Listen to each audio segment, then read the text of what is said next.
Welcome to the Ladies Talk Show. This is your host, Leah Richheimer. We've got a lot of amazing questions here. Keep them coming. Info@ladiestalkshow.com. Info@ladiestalkshow.com. Okay, what you got for me today, Gila? Hello, everyone. So Suri's asking, I like things to look neat, and my husband just tells me I'm a perfectionist. Why can't he appreciate what I do for the home instead of making me feel badly about it? Should I just stop looking after the home and maybe then he'll appreciate me more? That's a Reminds me of those question. like the story of a woman who had her whole house was a wreck, and her husband said, "What did you do today?" And she said, "Now you know what I do every day." Right. Hello. Yeah, that's exactly it. So, Baruch Hashem, the I would actually sell him on the idea of you being a perfectionist. Like say, yeah, there's downsides to my being a perfectionist, but there's also upsides to being my perfectionist. Again, this is a conversation you want to have with him, not in the heat of the moment, not while he's nitpicking about why, like how you're being the perfectionist, but at a quiet moment when you're both well fed, well rested, look, you don't have to be in the perfect place, but a better place, not in the middle of the heat of an argument. I can't tell you how many times, and this has strangely come up recently, where people in the height of a battle, they're sitting there trying to solve their life's problems. Like, not going to happen. Tensions are way too high. Emotions are way too high. Forget about it. Just, you know, take a pass and bring it up another time when it's very quiet, when you're on a walk, when you're in the car driving somewhere. If he's making a long drive somewhere, get on the phone with him and you can have a schmooze then. Find these moments where you can broach things, not heavily, then be very careful and think through thoroughly what you're going to say beforehand, and then tell them and say, listen, I'm not sure what to do. Part of my personality is perfectionism. I realize it's got its ups and its downs. It's downs, it's annoying. I take longer to do things, whatever. The upsides are you have a nice, tidy home. You have organized home. So I'm not sure, when you pick at me about it being a perfectionist, it's kind of like you're it's part of what you married, and I'm not saying accept me exactly as I am. I'll try and be more unperfect on things that are important to you. But for the most part, if you could learn to take my good with my bad, something like that, a conversation like that, you know your husband better in terms of what exactly you could say. I'm just trying to give you some ideas of how to approach it and how to do it in a soft manner so that your husband can hear you. And also on your own, maybe make some commitments to yourself. Like it really bugs him, like when he puts his sneakers by the door and he just kind of throws them there. And then I come and straighten them, and it's like, and I do that with everything in the house, right? And that bugs him. So leave his sneakers, fix everything up. Else up in the house except for his sneakers. Leave some pockets of things where you're seen by him to be giving in a little bit. So that would be my advice for that. Frankly, I think perfectionists are awesome, but it does have the other side to making people annoyed. Okay, very good. What else, Gayla? Okay, so Shayna's asking, my husband often says that I'm not a very good wife and I don't run the home so well. Is he emotionally abusive? Hmm. I'm sorry. So if you're still on, I want to know what you say to him when he says that.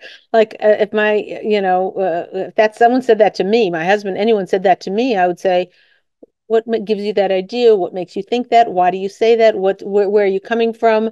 Do you realize that could really hurt somebody's feelings? Like mine, you know, um, so I'd want to know how you've handled it in the past. If in the past you've flown off the handle and insulted him, or whether you've asked him what he meant or why he said it. It's really worthy of a very, very powerful question, communication with him to find out why he's doing that. So the line between what's abusive and not abusive is, I'm not a professional in abuse, so I'm just going to give you sort of, and there's a lot more to be said about it, and we have a lot of shows on it actually. But if you go back, Ladies Talk Show, www.ladiestalkshow.com, but the line that you can sort of think as a sort of standing on one foot version is your husband, if your husband says something or does something, and you come back at him as humanly nicely as possible as you possibly can, sweetly, you with forethought, you really planned it well. You're not yelling or screaming or being abusive yourself, but you came and talked to him about it kindly in a gentle manner, and there's nobody home, like no matter how you try and say it or whatever, there's no one listening and he still continues the behavior, that would be considered abuse. If a husband says something that is mean or unkind or whatever, and you tell him about it and he says, oh, I'm sorry, I'm going to try to be better at that. And then he does it again. I wouldn't necessarily call that abuse. It's when there's no listening there. So that's just a standing on one foot version. But you can do more research with somebody who's a real expert on it. It's a very, very good question. For now, the main thing to do is to figure out how to communicate to your husband in a way that he can hear you. And that might take pulling out a journal and writing down ideas. Well, if I say this now, he'll get defensive. Oh, if I say that, he'll be mad. If I say, whatever, until you get to a place where you're like, oh, if I said to him that, remember that story you told me when you were a little kid about how that person said this and that and the other thing and how sad you felt about it? It's a little bit how I feel when you say that to me. Something I'm making this up off the top of my head, but when you're journaling or figuring it out, or in your head, or while you're lying, falling asleep or whatever, you figure out how to communicate what's in your heart, and you speak from your heart to his heart. Chazal tell us that is the way to be heard and to be listened to. Very good. Okay, what else? Okay, Gabriela's asking, my husband made me move back from Eretz Yisroel to America. I'm so miserable and I resent him so much for it. How can I stop hating him for changing my life for the worse? Everyone's going, had a screen full of frowns. Um, hmm, that's just so sad. So, this gets into a whole very, very deep issue, because the emes is that it you're you have no right to hate him.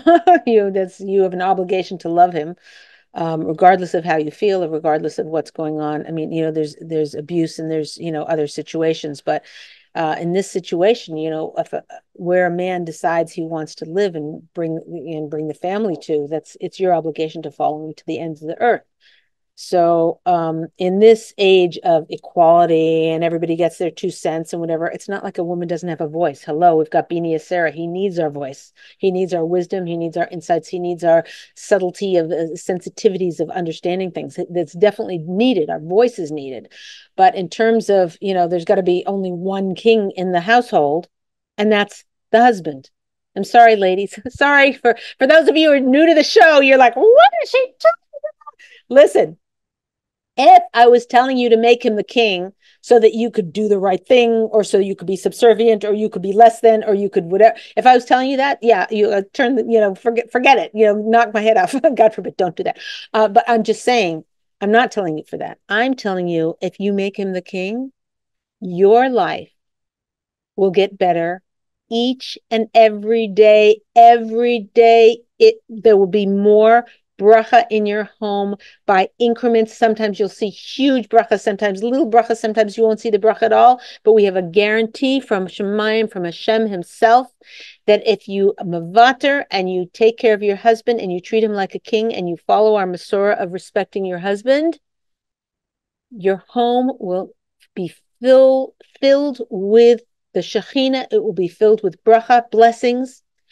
And what that means to you is that things that were annoying to you, the carpet kept flapping up, and you kept taping it down and taping. Suddenly you used another tape and it stayed. And then you had your car kept breaking down, and then you put it in. The guy said, "Oh, I know, it just needs this 37-cent part. You're good." You know what I'm saying? Like, this is bracha, and you will feel it, and it is guaranteed. So if you work on this bracha, if you work on mavater, if you being mavater, which means forgiving, giving in. If you work on giving in, not only will you bring more bracha into your home, but your husband, believe it or not, will start to give in more as well, because when you're following him and when you're letting him lead, there's bracha that's going to be brought into the home, and your happiness is dependent upon that bracha. So the point I'm making is I hear the pain, the adjustment of moving in, back to America, and you didn't want to be here and you want to be in Eretz Yisrael and whatever. That pain is very, very hard to live with because it's every day in everything. Your friends are over there. Where you're learning the way you buy groceries were cheaper or expensive, whatever it is, everything about your life, your day-to-day existence is completely new and you don't want to be there. I get your emotions. Here's what I want to tell you. If you can let those emotions go and say it's not Hashem, it's not your husband's fault for bringing you to America. That was what Hashem wanted, because nothing in this world happens without Hashem's giant stamp of approval on it. Okay. So if your husband made this decision and moved you from Eretz Yisrael back to America, that's what Hashem wanted. Okay. Maybe that'll help ease your heart a little bit. But the other part of it is, and I've heard this 1,000 times, is that some of these big, huge adjustments, they're impossible to live with, and you just can't understand why this had to happen. I know somebody who moved from a big, huge house with umpteen bedrooms, beautiful, and they had to downsize into a little apartment. And it was 4 years later, she came and she told me that it was the best thing that ever happened to her family. So I'm like, what? What really? Wait. Start again. Tell the story again. I must have heard you wrong. She said it's the best thing that happened to her family because her kids before were in their own rooms doing their own thing.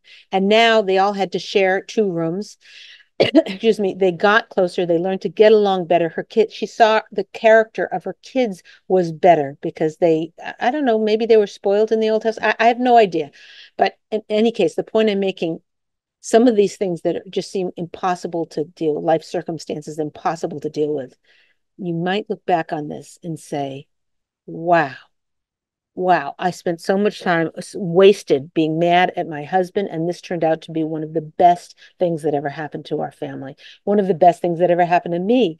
One of the best things. Look at my husband; he's flourishing here. Over there, he wasn't getting a job. Whatever it was, maybe I don't know. Maybe things were better there, and circumstances are worse here. So that's a little bit of a scary road to go down. But in any case, as time goes by, many times you'll see that people say the worst thing that happened to them was the best thing that happened to them. So keep that in mind as you're dealing with this. And your anger at your husband is completely misplaced for 2 reasons. One is that Hashem moved you there. And the second reason is your job as his wife is to follow him wherever he wants to go. Okay, so I hope this gave you chizuk and didn't make you upset or mad. It is upsetting, and it's not like I'm railroading over your feelings. I get your feelings. I'm just trying to shift your perspective so that you can go forward with some sense of power and control over your own circumstances. Okay, best of luck. Our thoughts are with you. Our hopes are with you that things Hashem should bring some joy in this move for you very, very soon. I mean, I love that you took the part of where she felt powerless and to empower her and look at the good. Yeah, Because I'm sure there is good about yeah. moving to America. Yeah, okay. Kayla's question is, my husband takes weeks to get over an illness. Sometimes I feel like he's faking it. The man cold, right? How do I have more compassion with him when I keep going on, even when I am so sick? I hear that this is a really tough one because it's an unsolvable problem. Okay, the only thing you can do is for a year or two of your life, take $20 aside every day, whatever, put it somewhere, or $10, whatever, and put it in an envelope and hide it away.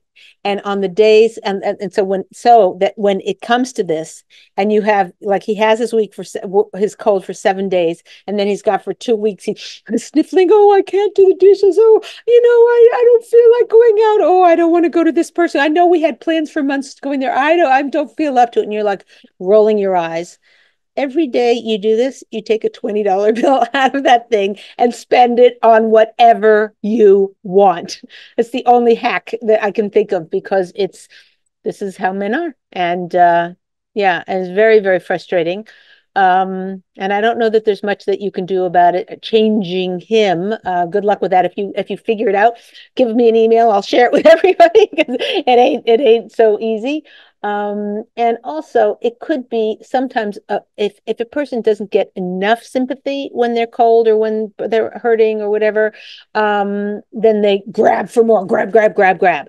Whereas if you give him a lot, like, oh, I'm sorry, how are you feeling today? What's going on? Oh, can I get you anything? If you overdo it, maybe that will slow, instead of being at 7 days and 10 days, it'll be 7 days and 5 days or something like that. Maybe it'll slow it down enough because he'll get like his fill of pampering. And then the last thing to consider is how, and you could even ask him, how he grew up with illness, because it could be that, when he was a kid, he got sick and everybody ignored him. It's like, oh yeah, he's upstairs, he's not feeling well.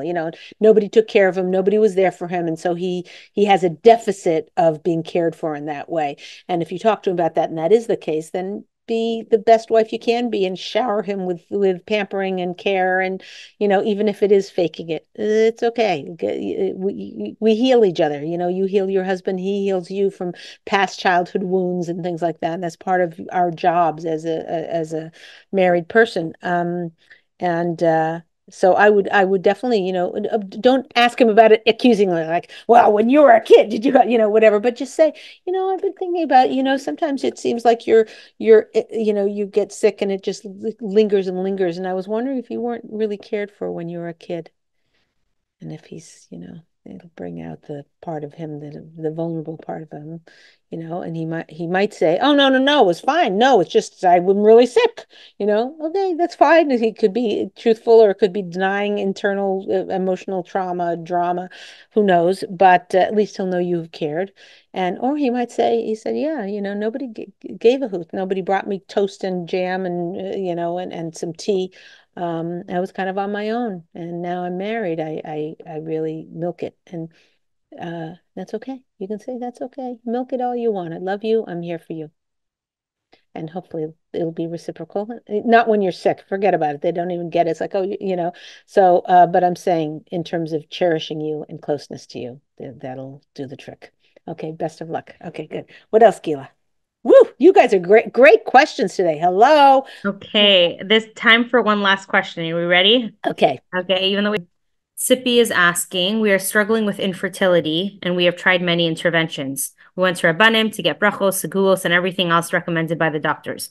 I'm getting worn out and feel like my husband and I are starting to I'm getting argue. what now? I'm getting what? Worn out. Worn out. Okay. Yeah. Um, sorry, I'm getting worn out and feel like my husband and I are starting to argue more over the stress of all of it. We feel like we're becoming increasingly further apart. How do we connect over this huge stress in our lives? Oh. Hmm. I'm not an expert in infertility because I'm just going to tell you from the Shalom Bayis Masorah what we know to be true, which is the fact that a gezerah like this, what's a gezerah? Decree is a strong Decree, word. yeah, decree, I don't know, whatever the yeah, decree. That's all I can, the decree from Shemayim is that this is the way it's meant to be. So in the face of any conflict, any mismatch of connection in a marriage, anything you have there, the one test you can always be sure that Hashem wants you to pass is the test to keep Shalom Bayis no matter what, no matter what. So whether it's a kid going off the derech and you feel like it's your husband's fault because he was harsh with him. Sometimes if a kid needs harshness to not go off the derech, whatever, or you have a financial thing and because your husband was mean to his boss, or you did something that caused trouble in the house. Um, I don't know, you screamed off your head at the teenager girl and now she doesn't want to talk to you and she's giving you the silent treatment for a month, all these things that people have to deal with. It's not an easy life, but no matter what it is, the test is a test of Shalom Bayis. Who are we going to be? Who are you going to be in the face of whatever Hashem deals to you? And it's I have to just say, when you're going through really, really tough times, let's say it's something outside circumstances, either you're blaming your husband, not blaming him, let's say it's completely outside circumstances. If you're working on your shalom bias, so something horrible is happening, but you're saying, well, what can I get you something for to drink? Or you're talking, your husband snaps at you and you don't answer back. You really, really work hard on doing all of the little tasks every single day to keep shalom bayis strong, to keep closeness strong. That whatever is going on in the outside circumstances is salt is livable. You can survive it. So if it's something that your husband is doing that is really bothering you, again, if you can find a way, and maybe you get a journal and try and write it down or think or plan how to approach him about this, and to try and shift the situation, but just carrying that upset is always the challenge, is to get over that upset and to say, what, this is the question, write this down, what can I do to bring my husband closer through this difficulty? What can I do? And brainstorm. If you need to go to a therapist or a friend or a rabbi, a friend has to be somebody who's going to work towards the closeness, not say, oh, he's a jerk, not, God forbid. It's got to be a really good confidant who's going to be supportive of getting you closer. But brainstorm ways to get closer. What can you do? What actions can you take? What thoughts, attitudes can you shift in yourself? How can you look at things differently? And that will help a great deal. But for this particular situation, when you're dealing with something, like infertility, again, there's so many hormones a woman is feeling, and a man just doesn't get it, So, that's part of the issue, is there's a disconnect in that way, just physically. But if you can think about ways, what you can do to get closer, it's very, very good that you're noticing that there's a distance growing. But there's always something a wife can do. There's always something. There's always something, action a wife can take, or attitudes you can take. And a lot of times it comes through talking. Sit down when you're in, a place, and say to your husband, say, I'm not sure what to do. We're we're so close, and we've come so far, and we've gone through so much together. And I feel like, a little bit like, I want to be closer to you. It's a little bit difficult for you to say, I feel like we're drifting apart. A guy gets terrified and, I want to run out of the room, run the other way. So I wouldn't necessarily say that, but I would say I want to figure out ways for us to be closer, because I'm feeling a little scared. I'm feeling a little bit like this thing is, coming between us, or something like that. What do you think we can do? And if it's done from a woman's heart, and it's done with softness and caring, a man, please God, will be able to listen to it. And if he isn't listening to it, this is for sure something to go seek help from somebody who knows a lot about fertility and the various emotions that it entails. I know it's a very, very difficult, and Hashem should bench you, that you should have Hatzlacha in this area, and that you should have increased shalom bayis each and every day. I can't tell you how many times a couple have come to me and said that the difficulty they were having, or the tragedy that they bore together, made them closer. Can take you apart, but with a lot of effort. Again, simple thing. What can I do right now to bring my husband closer? And if you work on that every day, please God, with Hashem's help, you'll have hatzlacha. Okay, that very, very good questions today. Very intense. Okay, thank you for being with us. Homework. Everybody, one time this week, do something to bring your husband closer. Think about it. What can I do? What can I do? Do one thing to bring your husband closer. Whether it's greeting him at the door, whether it's stop, not interrupting him, whether it's taking his phone call instead of making him leave a message for you. One thing. The things that would mean something to him. Making his favorite dinner. One thing. Just one thing. Okay, this is Leah Richheimer for Ladies Talk Show. We'll see you next week.